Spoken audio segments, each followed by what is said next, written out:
Hi, my name is Mir de Silva, short for Miranda, and I graduated from HSU last summer, and I was in their art education and studio art program, and now I am doing art almost full-time, including murals and illustrations. I've always thought of my art as being children's illustrations, but I have found that a lot of adults identify with the art as well. There is this nostalgic, childlike illustration quality to them that brings people back and makes them feel a sort of way that I really enjoy. There is a lot of human emotion that I try to express, even if it's through the lens of say a Humboldt marten or any of other critters that I draw. That's something that I really try to go for. It's nostalgic, it's beautiful, it takes you away from where we are right now, but it's also got that same emotion. The nice thing about working with animals is that more people can feel that way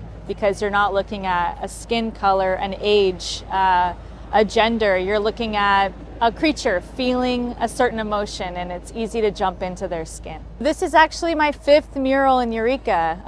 I counted them yesterday and was like, huh.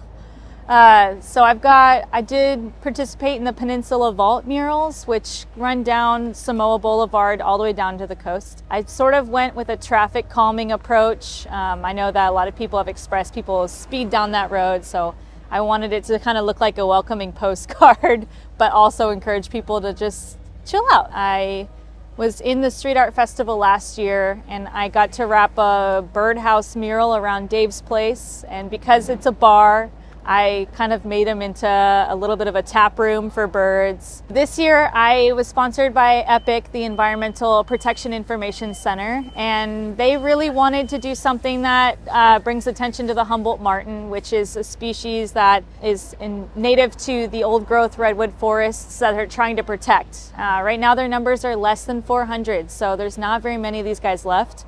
And I know a lot of people aren't really familiar with Humboldt martens because people will go, is that a red panda? Or and so I think it's a cool way of bringing them up to the street level. People can see them and interact with them. We wanted to do a Humboldt marten, and I wanted it to look like a forest, but I didn't want to totally deviate from my style. So we did add some elements of fantasy in there. I love the Street Art Festival so much. I think it's amazing. I am so excited that they did an apprentice program this year. And I have Lydia Morris working with me. She's a local artist. She's done murals, including one over at the zoo.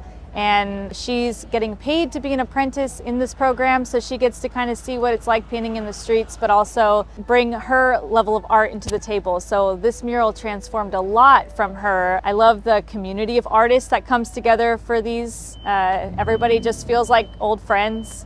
I get to learn so much. I'm surrounded by my mentors. I'm just really grateful to be here. Eureka is super unique in the art world because I just feel like there's so much of it happening in all these different corners, and they're not all from the same people. You've got the Street Art Festival doing big murals, and then ink people doing all these tiny little projects, and I just, I felt like no matter where I went, I could find a little bit of art happening, which was really exciting.